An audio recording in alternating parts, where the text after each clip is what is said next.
என்று சொல்லி அல்லாஹ் சுப்ஹானஹு வ தஆலா திருமறை குர்ஆனிலே சொல்லி காண்பிக்கிறான். அப்படிப்பட்ட இந்த மனித ஜின் வர்க்கம் எல்லாம் அல்லாஹ்விற்கு சரணடைய வேண்டும் என்பதற்காக வேண்டித்தான் அல்லாஹ் சுப்ஹானஹு வ தஆலா பாவங்களில் இருந்து இவர்கள் எல்லாம் காப்பாற்ற வேண்டும். இவர்கள் எப்படியாவது திருந்தி வர வேண்டும், இவர்கள் பாவங்களிலிருந்து வெளியேற வேண்டும். இந்த மனிதர்கள் எல்லா வகையிலும் நவீனமான பாவங்கள், நபி ஸல்லல்லாஹு அலைஹி வஸல்லம் ல யகூனன்ன மின் உம்மத்தி அக்வாமன், என்னுடைய சமுதாயத்தில் ஒரு சில கூட்டங்கள் உருவாவார்கள்.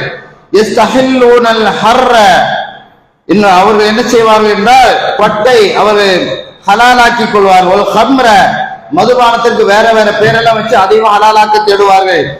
மாசிஃப, மியூசிக், இசை, அதுதான் உலகம் என்று அதையெல்லாம் ஹலாலாக்க தேடுவார்கள். அப்படி ஒரு கூட்டம் உருவாகும் என்ற நிகழ் நாயகம் ஸல்லல்லாஹு அலைஹி சொன்னாங்க.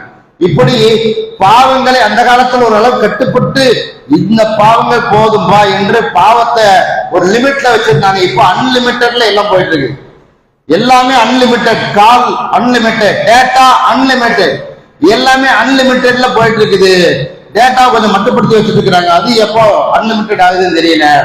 அப்படி ஒரு விசாலத்தன்மை, என்ன வேணாலும் பண்ணு, எவ்வளவு தவறு வேணாலும் பண்ணு, என்ன அநியாயத்தை வேணாலும் பண்ணு, லைவ்ல வரக்கு யாரெல்லாம் வேணுமோ லைவ்ல வா, பேசு, கொண்டாடு என்றெல்லாம் எல்லா விதத்திலும் பாவங்களுடைய வாசல்கள் திறக்கப்பட்டு கொண்டே இருக்கிறது.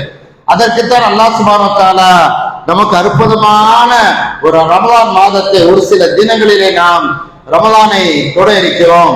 அந்த ரமலான் மாதத்தை அல்லாஹ் நம்மை கொண்டு வந்து நீ பாவத்திலிருந்து விடுபட்டு விடு, நீ செய்த பிடிவாதமான காரியத்தை விட்டு வெளியே வா, இதெல்லாம் தப்புன்னு சொன்னா என்னால ஏத்துக்கவே முடியலைங்க என்று பேசக்கூடிய வாதத்தை விட்டு வெளியே வந்துரு. நீ எப்பொழுதெல்லாம் உன்னுடைய பிடிவாதத்தில் இருக்கிறாயோ புரிந்து கொள், அல்லாஹ் சுப்ஹானஹு வ தஆலாவிடத்தில் தான் உன்னுடைய முன்னேற்றி ரோமப்பிடி இருக்கிறது. நீ எவ்வளவு வேணாலும் பேசலாம், ஒரு நாள் நீ பேச முடியாம போயிரும், பேச்சு நின்றுரும். காற்றலை மூலமாக அடுத்தவன் பேசுறதெல்லாம் உன் காதுக்கு கேட்கும், நீ பேசுறது யாருக்கோ புரியாது அல்லது ஓசை வெளியே வராது, ரெண்டுமே நின்றுரும். அப்படி ஒரு குழப்பமான ஒரு சூழ்நிலை வர்றதுக்கு முன்னாடி திரும்பி வெளியே வந்துரு என்று அல்லாஹ் சுப்ஹானஹு வ தஆலா திருந்தி வருவதற்காக வேண்டி நம்மை அழைக்கிறார். இஸ்தாஃபிரு ரப்பக்கும், உடைய இறைவிடத்திலே பாவ மன்னிப்பு தேடுங்க. இன்னஹு கான கஃபாரா, அவர் பாவங்களை மன்னிக்க கூடியவனாய் இருக்கிறான். அந்த காலத்துல பாவங்கள் எல்லாம் நிறைய செஞ்சுட்டு அவங்க தடுமாறிட்டு இருந்தாங்க. எப்படி கடவுள் மன்னிப்பான்?